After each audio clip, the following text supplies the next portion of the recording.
Hello વિદ્યાર્થી મિત્રો, હું ભાવનિક સોલંકી. આજે આપણે ધોરણ 10 સામાજિક વિજ્ઞાન વિષયમાં ચેપ્ટર નંબર 2 ની ચર્ચા કરીશું.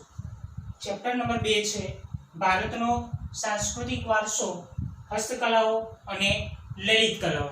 હસ્તકલાઓ અને લલિત કલાઓ. ચેપ્ટર નંબર 2 બોર્ડની પરીક્ષામાં કુલ 4 માર્ક્સમાં પૂછાય છે. ચેપ્ટર નંબર 2 બોર્ડની પરીક્ષામાં 4 માર્ક્સમાં પૂછાય છે.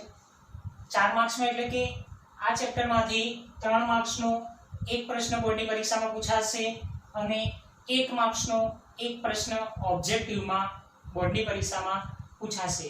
આપણે વારસા વિશે આગળ પહેલા લેક્ચરમાં ચર્ચા કરી હતી કે વારસો કોને કહેવાય અને વારસાને આગળ વિભિન્ન રીતે દર્શાવવામાં આવે છે.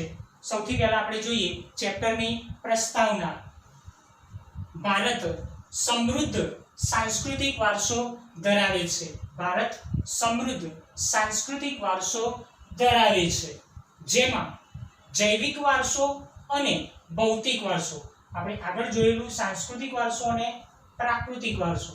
અહીંયા છે જૈવિક અને ભૌતિક વારસો. જૈવિક વારસો કોને કહેવાય અને ભૌતિક વારસો કોને કહેવાય તેની વિદ્યાર્થી મિત્રો આપણે ચર્ચા કરીશું. જૈવિક વારસો એટલે કે બાળકોને માતા પિતા દ્વારા જે શારીરિક કે માનસિક લક્ષણો બાળકોમાં ઉતરી આવે છે તેને જૈવિક વારસો કહે છે. બાળકને એટલે કે બાળકોમાં માતા પિતા દ્વારા જે શારીરિક કે માનસિક લક્ષણો ઉતરી આવે છે તેને જૈવિક વારસો કહે છે. આ શારીરિક અને માનસિક લક્ષણોમાં શાનો સમાવેશ થશે કે માતા પિતાના રંગ, રૂપ, દેખાવ, સ્વભાવ આ આપોઆપ તેમના બાળકોમાં ઉતરી આવતા હોય છે.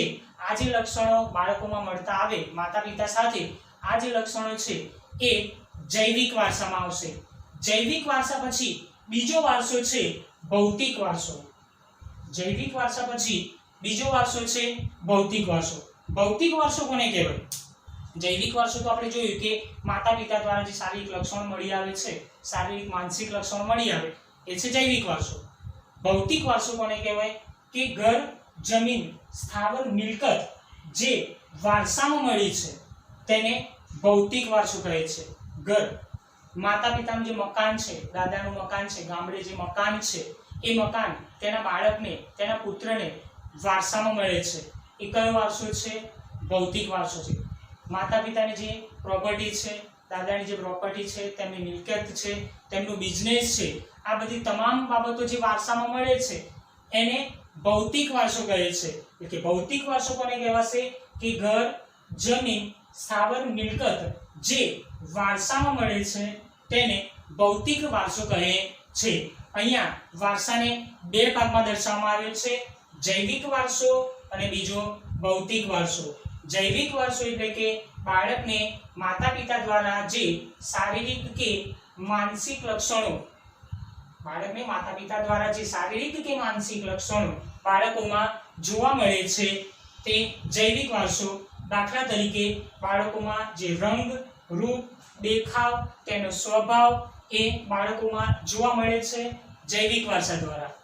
ત્યાર પછી ભૌતિક વારસો, ઘર, જમીન, સ્થાવર, મિલકત જે વારસામાં મળે છે તે ભૌતિક વારસો કહેવાય છે. આપણે જૈવિક વારસો અને ભૌતિક વારસાની આપણે ચર્ચા કરી. હવે આપણે આગળના ટોપિક ઉપર એટલે કે ટાઇટલની ચર્ચા કરીશું, હસ્તકલાઓ અને લલિત કલાઓ.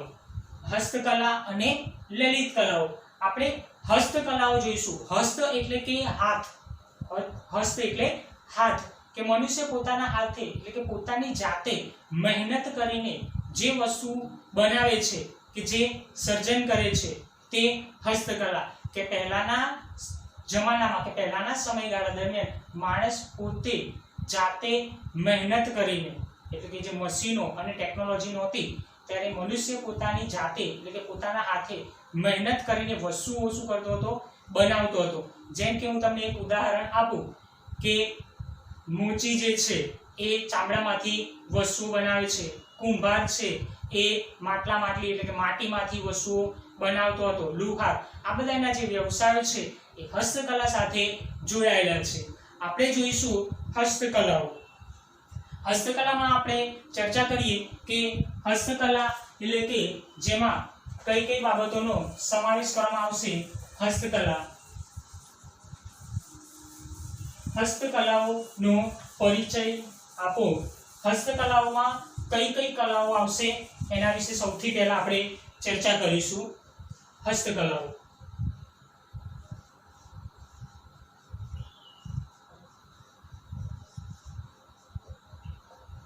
હસ્તકલાઓના આપણે નામ જોઈએ કે સૌથી પહેલા હસ્તકલામાં જોઈએ તો કે માટીકામ કલા. હસ્તકલામાં માટીકામ કલા. માટીકામ કલા સાથે એક કુંભારનો વ્યવસાય જોડાયેલો છે. માટીકામ કલા પછી બીજું છે વણાટકામ કલા, ધાતુકામ કલા, ભરત ગૂંથણ કલા, ચર્મ ઉદ્યોગ, મોતીકામ કલા, જરીકામ, અકીક, કાષ્ઠ કલા અને ચિત્રકલા. બોર્ડ પર વિદ્યાર્થી મિત્રો હું નામ લખું છું હસ્તકલાઓના કે એક માટીકામ કલા, માટીકામ, બીજું વણાટ કલા, બીજું છે વણાટ કલા, બીજું છે વણાટ કલા. ત્રીજા નંબરમાં જોઈશું ધાતુકામ કલા.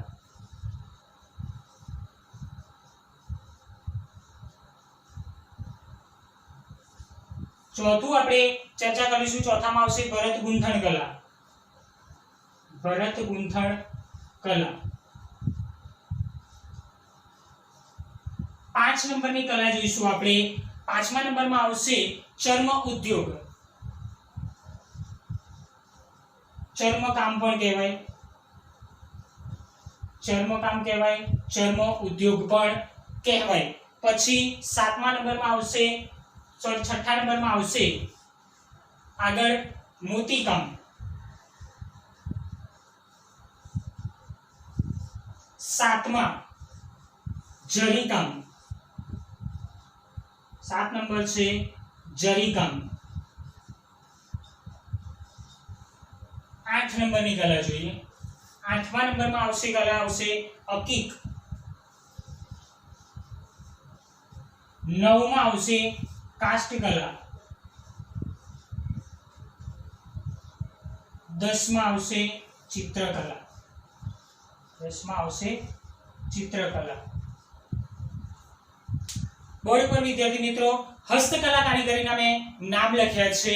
એમાં આપણે ફરીથી એક વખત 10 નામ હું બોલું છું, તમે ધ્યાનથી સાંભળો કે સૌથી પહેલી હસ્તકલા માટીકામ કલા, બીજું વણાટ કલા, ત્રીજું ધાતુકામ કલા, ભરત ગૂંથણ કલા, ચર્મકામ, ચર્મ ઉદ્યોગ, મોતીકામ કલા, જરીકામ, અકીક કામ, કાષ્ઠ કલા અને ચિત્રકલા. હસ્તકલાઓના નામ પરીક્ષામાં પૂછાય તો માત્ર નામ તમારે બોર્ડની પરીક્ષામાં લખવાના છે.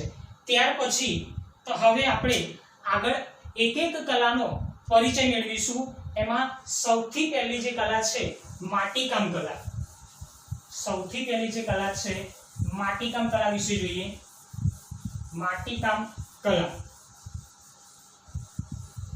માટીકામ કલા વિશે ચર્ચા કરીશું વિદ્યાર્થી મિત્રો કે માટીકામ કલામાં માટી સાથે જે મનુષ્યનો વર્ષોથી જે સંબંધ રહેલો છે કે માનવ જીવન એ જન્મથી લઈને મૃત્યુ સુધી માટી સાથે તે જોડાયેલો રહ્યો છે. એટલે કે માટીકામ સાથે મનુષ્યનો પ્રાચીન સંબંધ રહેલો છે.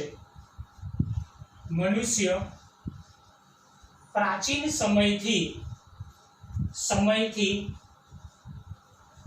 માટી કામ સાથે જોડાયેલ છે.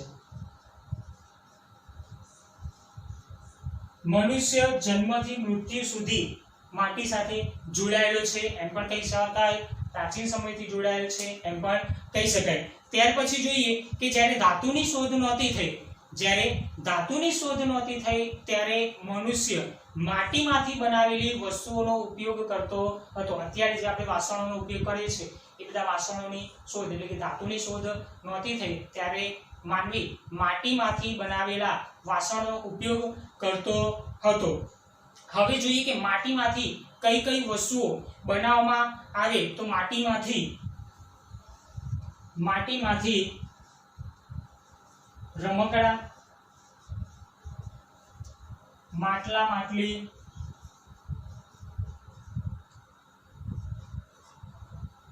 ગળા, કુલડી, વાસણો, આ વગેરે વસ્તુઓ જેમાં અનાજ ભરવાની કોઠીઓ જે છે, વાસણો છે એટલે કે રસોઈના વાસણો છે, અનાજ ભરવાની કોઠીઓ છે, આ તમામ વસ્તુઓનો ઉપયોગ મનુષ્ય પહેલાના સમયગાળા દરમિયાન માટીમાંથી બનાવેલી વસ્તુઓનો ઉપયોગ કરતો હતો. તમે જાણો છો કે પહેલાના સમયગાળા દરમિયાન ગામડાઓમાં મકાનોમાં માટીનું લીંપણ જોવા મળે છે. પહેલાના સમયગાળા દરમિયાન આપણે ગામડામાં અત્યારે હાલ પણ જુઓ કે મકાનો છે તેની દિવાલો જે લીંપણ કરવામાં આવે તે માટીનું લીંપણ આપણે જોઈ શકીએ છીએ કે છાણ માટીના લીંપણમાંથી મકાનો બનાવવામાં આવતા હતા, એટલે કે માટીના મકાનો પણ જોવા મળતા હતા.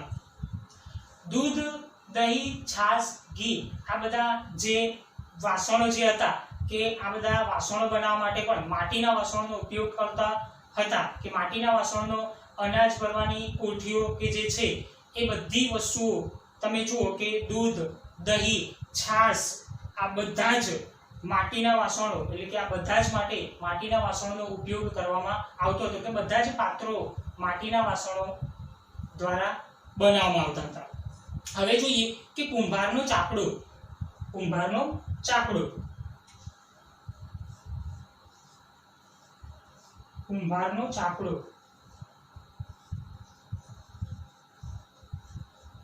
માટીકામ માટેનું સૌથી પ્રાચીન યંત્ર.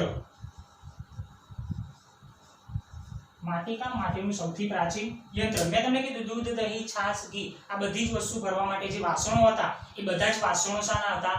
માટીના હતા. એટલે પહેલાના સમયગાળા દરમિયાન કોઈ પણ વસ્તુ બનાવવા ખાવા માટે પર જે વાસણો હોય એ પણ માટીમાંથી બનાવેલા વાસણોનો ઉપયોગ કરવામાં આવતો હતો. અનાજ ભરવાની જે કોઠીઓ હોય એ અનાજ ભરવાની કોઠી પણ માટીમાંથી બનાવેલ હતી. આપણે વિદ્યાર્થી મિત્રો જોયું માટીકામ કલા. માટીકામ કલાની વાત કરીએ તો નવરાત્રિમાં પણ તમે જોતા હશો કે માતાજીનો જે ગરબો હોય છે એટલે કે નવરાત્રિમાં માતાજીનો ગરબો, નવરાત્રિમાં માતાજીનો ગરબો એ પણ માટીમાંથી બનાવેલો હોય છે કે નવરાત્રિમાં માતાજીનો જે ગરબો હોય છે એ પણ માટીમાંથી બનાવેલો હોય છે. એટલે કે પહેલાના સમયથી લઈને અત્યાર સુધીની વાત કરીએ કે મનુષ્ય જન્મથી લઈને મૃત્યુ સુધી માટી સાથે જોડાયેલો રહે છે. મનુષ્ય જન્મથી લઈને મૃત્યુ સુધી માટી સાથે જોડાયેલ રહે છે. માટીકામ કલામાં જોઈએ, ફરીથી એક વખત ધ્યાન આપો વિદ્યાર્થી મિત્રો, મનુષ્ય પ્રાચીન સમયથી માટીકામ સાથે જોડાયેલો છે જન્મથી મૃત્યુ સુધી. માટીમાંથી કઈ કઈ વસ્તુઓ બનાવવામાં આવતી? રમકડા, માટલી, માટલા, ગળા, કુલડી, માટીના વાસણો વગેરે. કુંભારનો ચાકડો. અહીંયા ધ્યાન આપજો, કુંભારનો ચાકડો. 1 માર્ક્સનો પ્રશ્ન જે છે, 1 માર્ક્સના પ્રશ્નમાં પૂછાય ઓબ્જેક્ટિવમાં કે માટીકામ માટેનું સૌથી પ્રાચીન યંત્ર કયું છે? માટીકામ માટેનું સૌથી પ્રાચીન યંત્ર કયું છે? તો કુંભારનો ચાકડો. એમ અલગ અલગ રીતે આપણે પ્રશ્ન જે આવે એ આપણે જોતા રહીશું. અહીંયા ચર્ચા કરી છે કે નવરાત્રિમાં માતાજીનો ગરબો જે હોય છે એ પણ માટીમાંથી બનાવવામાં આવતો હતો. આમ કહી શકાય કે મનુષ્યનો જન્મથી લઈને મૃત્યુ સુધીનો સંબંધ માટી સાથે રહેલો છે. હવે આપણે બીજા ટોપિક ઉપર ચર્ચા કરીશું, વણાટકામ. બીજી હસ્તકલા છે વણાટકલા. વણાટકામ કલા.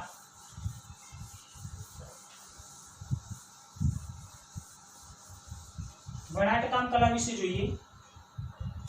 વણાટકામ.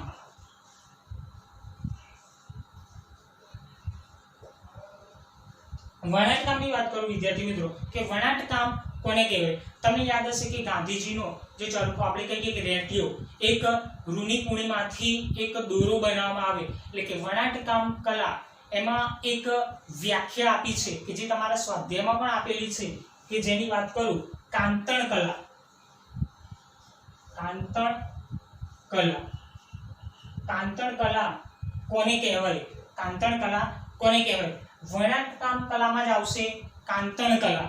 કે જે દોરો તૈયાર કરવામાં આવે, એક કપડું તૈયાર કરવામાં આવે, એક વસ્ત્ર તૈયાર કરવામાં આવે, એ દોરો કઈ રીતે તૈયાર થશે એ કાંતણ કલાની વ્યાખ્યામાં આપી છે કે કાંતણ કલા કોને કહેવાય. તો કાંતણ કલા એટલે કે રૂની પૂણીમાંથી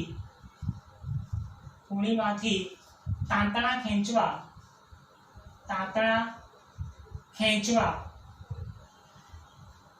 અને તેમાં વળ ચડાવી લાંબો દોરો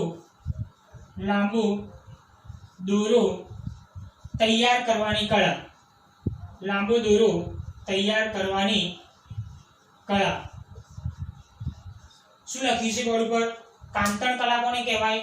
કાંતણ કલા એટલે કે રૂની પૂણીમાંથી તાંતણા ખેંચવા અને તેમાં વળ ચડાવીને લાંબો દોરો તૈયાર કરવાની કલા એટલે કાંતણ કલા. આ 1 માર્ક્સનો પ્રશ્ન થયો તમારો. આ 1 માર્ક્સનો પ્રશ્ન મોટી પરીક્ષામાં પૂછાય. કાંતણ કલા કોને કહેવાય? જે તમારો સ્વાધ્યાય પ્રશ્ન પણ છે.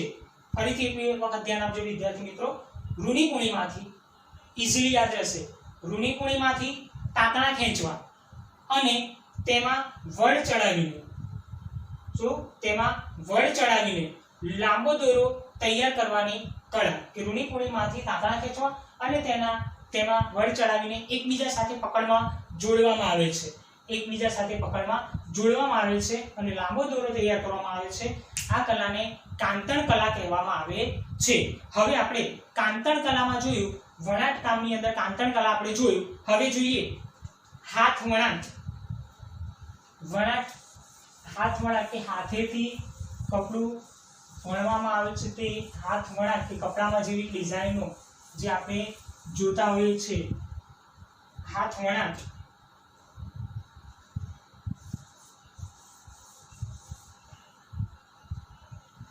વણાટ વિશે જો વિદ્યાર્થી મિત્રો, હાથ વણાટ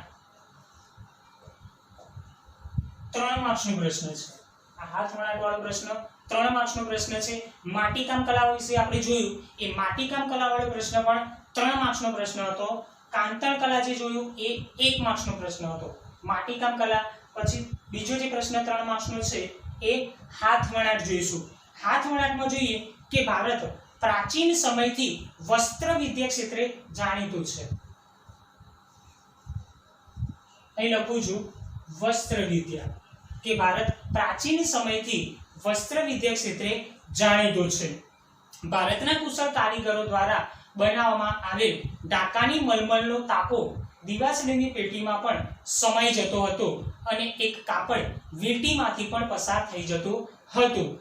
તમે જાણો છો વિદ્યાર્થી મિત્રો કે 9મા ધોરણમાં તમે ભણી ગયા છો કે બ્રિટિશરો વિદેશી પ્રજાઓનું જે ભારતમાં આગમન થયું તેવી કઈ ચીજવસ્તુઓ હતી કે જેના કારણે વિદેશી પ્રજાઓ ભારતમાં આવી હતી.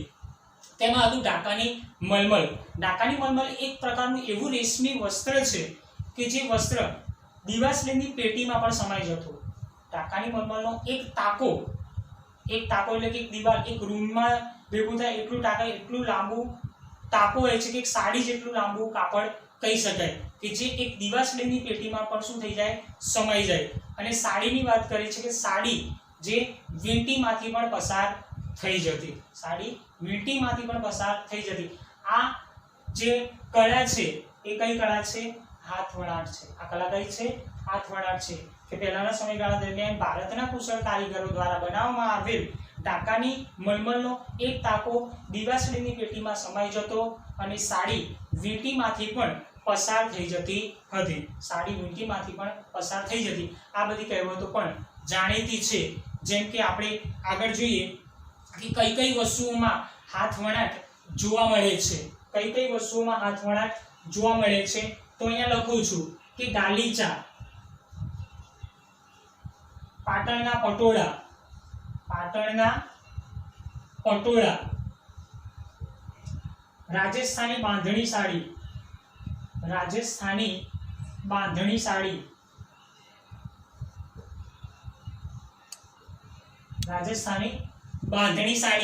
પાટણના પટોળા, ત્યાર પછી બનારસી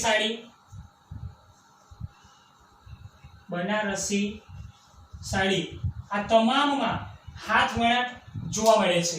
હવે આપણે અહીંયા આવીશું પાટણના પટોળા, જે સુપ્રસિદ્ધ છે, જે પાટણના પ્રખ્યાત પટોળા કહેવાય કે અત્યારે હાલ પણ તેની ખૂબ જ માંગ છે. વર્ષો પહેલા એટલે કે લગભગ 850 ઈસવીસન 850 ની વાત કરું કે 850 વર્ષ પહેલાના સમયગાળા દરમિયાન આ શરૂઆત થઈ હશે કે જૂની પરંપરા છે. 850 વર્ષ જૂની પરંપરા છે કે સોલંકી યુગના શાસનકાળ દરમિયાન પાટણના પટોળા બનાવવાની શરૂઆત થઈ. એને 850 વર્ષ જૂની કારીગરી છે. કહેવાય છે કે પાટણમાં બનતું આ રેશમી વસ્ત્ર બેવડ ઇક્ત કહેવાય છે. બેવડ ઇક્ત. પટોળાને બીજું કયું નામ આપવામાં આવ્યું છે? બેવડ ઇક્ત. બેવડ ઇક્ત શા માટે? પાટણના પટોળાને બીજા કયા નામે ઓળખવામાં આવે છે? 1 માર્ક્સના પ્રશ્નમાં બેવડ ઇક્ત. બેવડ ઇક્ત. બેવડ એટલે બે, ઇક્ત એટલે ભાત, ડિઝાઇન કહેવાય. પાટણના પટોળાની બંને બાજુએ એક જ ભાત દેખાય છે. પાટણના પટોળાની બંને બાજુએ એક જ ભાત, એક સરખી ભાત, એટલે એક સરખી ડિઝાઇન હોય તો પટોળાને બંને બાજુએ પહેરી શકાય છે. પટોળાને બંને બાજુએ પહેરી શકાય છે એટલે એને બેવડ ઇક્ત તરીકે પણ ઓળખવામાં આવે છે. પટોળાને બંને બાજુએથી પહેરી શકાય એટલે તેને બેવડ ઇક્ત તરીકે પણ ઓળખવામાં આવે છે. જે વર્ષો જૂની એટલે કે 850 વર્ષ જૂની પરંપરા છે કે તે સમયથી લઈને અત્યાર સુધી પણ એટલે કે અત્યારે હાલ પણ પટોળાની ખૂબ જ માંગ છે કે જેની શરૂઆત સોલંકી યુગના શાસનકાળ દરમિયાન થઈ હતી. પટોળાની વાત કરીએ તો એના માટે એક કહેવત છે કે પડી પટોળે ભાત, પડી પટોળે ભાત, ફાટે પણ ફીટે નહીં, ફાટે પણ ફીટે નહીં. પડી પટોળે ભાત, ફાટે પણ ફીટે નહીં. એટલે કે તમે કપડું ગમે તેટલું જૂનું થઈ જશે પણ એ કપડું ક્યારે ફાટતું નથી, એ કપડાને ક્યારે નુકસાન થતું નથી. એ છે પાટણનું પટોળું. ચર્ચા કરી વિદ્યાર્થી મિત્રો હાથ વણાટ. હાથ વણાટમાં જોઈએ કે પ્રાચીન સમયથી ભારત વસ્ત્ર વિદ્યા ક્ષેત્રે જાણીતું છે. ધ્યાન આપજો વિદ્યાર્થી મિત્રો, ફરીથી એક વખત હાથ વણાટ 3 માર્ક્સનો પ્રશ્ન છે. 3 માર્ક્સનો પ્રશ્ન છે કે પ્રાચીન સમયથી ભારત વસ્ત્ર વિદ્યા ક્ષેત્રે જાણીતું છે. ભારતના કુશળ કારીગરો દ્વારા બનાવવામાં આવેલ ટાંકાની મલમલનો એક તાકો દીવાસળીની પેટીમાં સમાઈ જતો હતો અને એક સાડી જેટલું કાપડ વીંટીમાંથી પણ પસાર થઈ જતું હતું. કઈ કઈ વસ્તુઓમાં હાથ વણાટ જોવા મળે છે? ગાલીચા, પાટણના પટોળા, રાજસ્થાની બાંધણી સાડી, બનારસી સાડી, આમાં હાથ વણાટ આપણે જોઈ શકીએ છીએ. સોલંકી યુગના શાસન દરમિયાન એટલે લગભગ 850 વર્ષ જૂની કારીગરી જે છે એ પટોળાની વાત કરવામાં આવી છે કે જે પટોળાની કે જે લાંબા સમય સુધી ચાલે છે કે ટકી રહે છે. લાંબા સમય સુધી ટકાઉ કહીએ ને આપણે, ટકાઉ વસ્તુ છે કે લાંબા સમય સુધી તે ટકે છે. હવે પાટણના પટોળાને બેવડ ઇક્ત પણ નામ આપવામાં આવ્યું છે. પાટણના પટોળાને બેવડ ઇક્ત તરીકે પણ ઓળખવામાં આવે છે. બેવડ ઇક્ત એટલે બે ભાત, બંને બાજુએ એક સરખી ભાત દેખાય એટલે બેવડ ઇક્ત, જેને બંને બાજુએ પહેરી શકાય. એટલે પટોળાને બંને બાજુએથી પહેરી શકાય છે. કહેવત કરી છે કે પડી પટોળે ભાત, ફાટે પણ ફીટે નહીં, જે પ્રચલિત છે પટોળા માટે. હવે આપણે ત્રીજા નંબરની હસ્તકલાનો પરિચય મેળવીશું. ત્રીજા નંબરની હસ્તકલાનો આપણે પરિચય મેળવીશું કે ત્રીજા નંબરની હસ્તકલામાં જોઈએ તો આગળ જોઈએ આપણે ધાતુકામ કલા.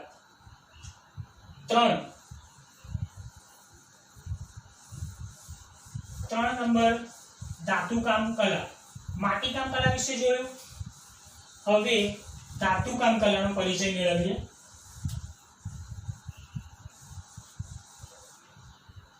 ધાતુકામ કલા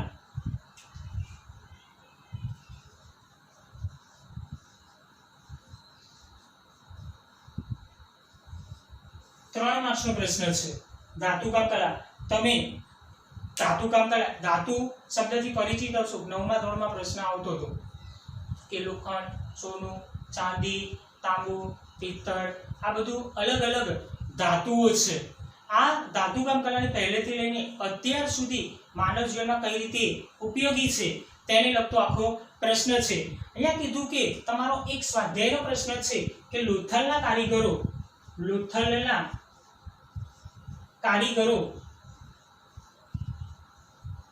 ધાતુમાંથી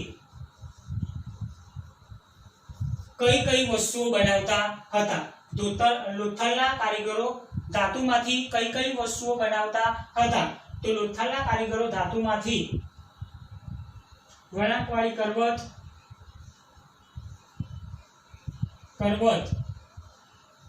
વળાંકવાળી કરવત, દાંતરડા,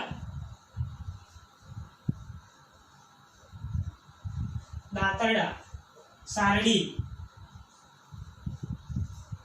આરા અને સોય.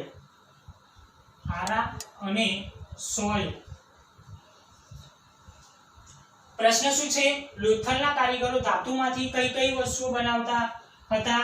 તો લોથલના કારીગરો ધાતુમાંથી વળાંકવાળી કરવત, દાંતરડા, સારડી, આરા અને સોય જેવી વસ્તુઓ બનાવતા હતા. આ ઉપરાંત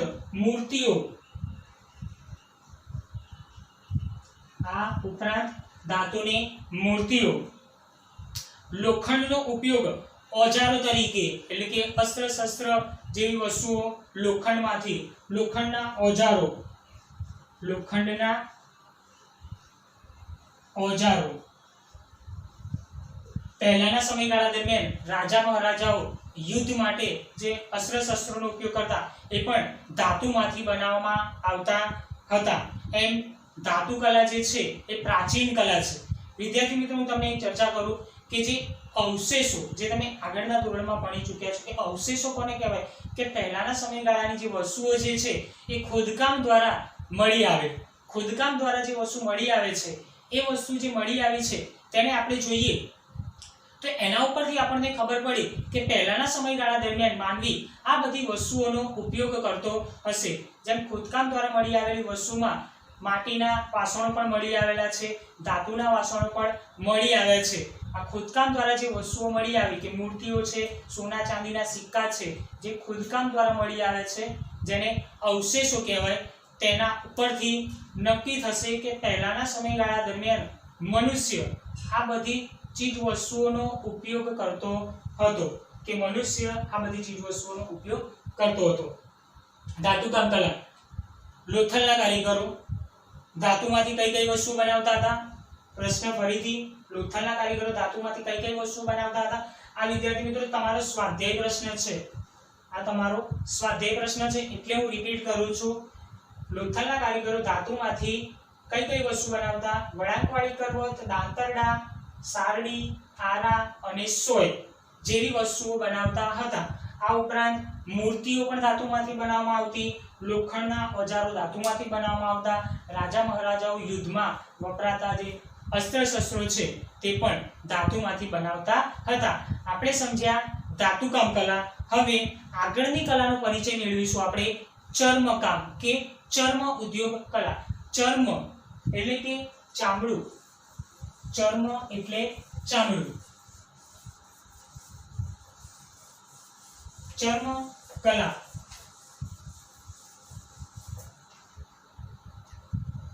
ચર્મ કલા વિશે જોઈએ. ચામડું આ પ્રશ્ન 3 માર્ક્સનો પ્રશ્ન છે. ચર્મ કલાનો પરિચય આપો કે ચર્મ ઉદ્યોગ સમજાવો.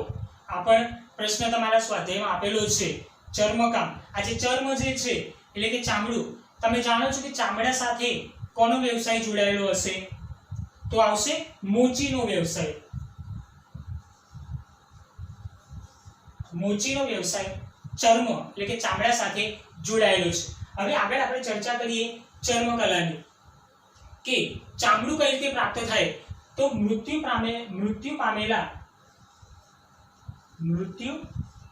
પામેલા પ્રાણીમાંથી ચામડું મેળવવામાં આવે છે. કે પ્રાચીન ભારતમાં મૃત્યુ પામેલા પ્રાણીના ચામડાનો ઉપયોગ ચામડાની વસ્તુઓ બનાવવામાં થતો હતો. કે જ્યારે પ્રાણી મૃત્યુ પામે તો તેનું ચામડું કાપવામાં આવે અને એ ચામડામાંથી અલગ અલગ વસ્તુઓ બનાવવામાં આવતી હતી. એટલે કે મૃત્યુ પામેલા પ્રાણીઓના ચામડાનો ઉપયોગ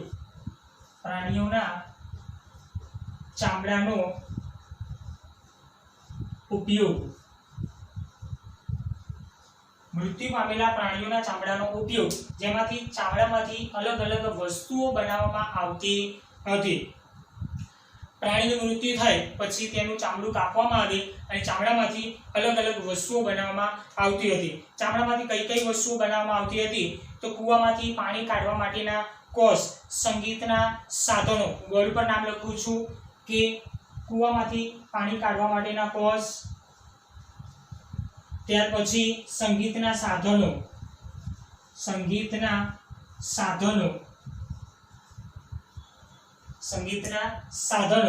જેમાં ઢોલ, નગારા,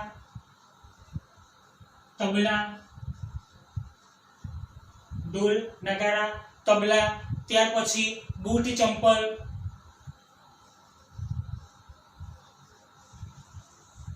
જેને આપણે પગરખા કહીએ છીએ. બૂટ ચંપલ, ચામડાના બૂટ ચંપલ, ત્યાર પછી પટ્ટા, પાકીટ,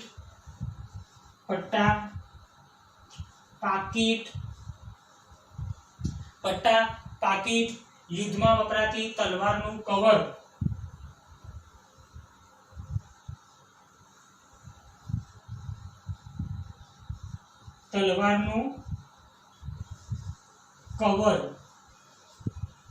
યુદ્ધમાં વપરાતી તલવારનું કવર, ચાબુકની દોરી,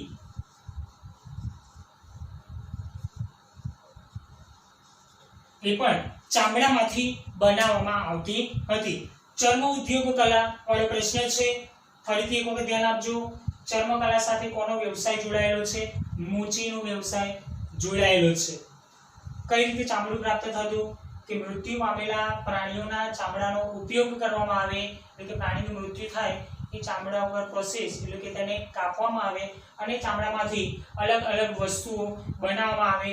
એમાં જોઈએ તો કૂવામાંથી પાણી કાઢવા માટેના કોસ, સંગીતના સાધનો, ઢોલ, નગારા, તબલા, બૂટ, ચંપલ એટલે કે પગરખા, પટ્ટા, પાકીટ, યુદ્ધમાં વપરાતી તલવારનું કવર, ચાબુકની દોરી, યુદ્ધ માટેના જે અસ્ત્ર શસ્ત્રો છે જેમ કે ઢાલ જે છે એ બધી જ બાબતોમાં, એ બધી જ વસ્તુઓમાં આપણે ચામડાનો ઉપયોગ જોઈ શકીએ છીએ. આ બધી જ વસ્તુઓમાં આપણે ચામડાનો ઉપયોગ જોઈ શકીએ છીએ. આપણે વિદ્યાર્થી મિત્રો પરિચય જે મેળવ્યો, સૌથી પહેલા માટીકામ કલા વિશે આપણે જોયું. માટીકામ કલાનો પરિચય મેળવ્યો. ત્યાર પછી આપણે વણાટ કલા જોયું, એમાં આપણે હાથ વણાટ વિશે જોયું. પછી આપણે ધાતુકામ કલા વિશે જોયું અને આપણે ચર્મ ઉદ્યોગ વિશે જોયું. હવે આગળની જે હસ્તકલા છે તેનો પરિચય આપણે હવે પછીના લેક્ચરમાં કરીશું. હવે તમે શું કરશો કે વિડીયોમાં જોઈને, વિદ્યાર્થી મિત્રો તમે વિડીયો જોઈને જ્યાં સુધી આપણે ચાલ્યું છે ત્યાં સુધીનું તમારી નોટબુકમાં સારા અક્ષરે તમે બધું જ લખી નાખજો ટોપિક વાઇઝ, કે જેથી કરીને તમે એ બુકનો તમે વાંચવામાં ઉપયોગ કરી શકો.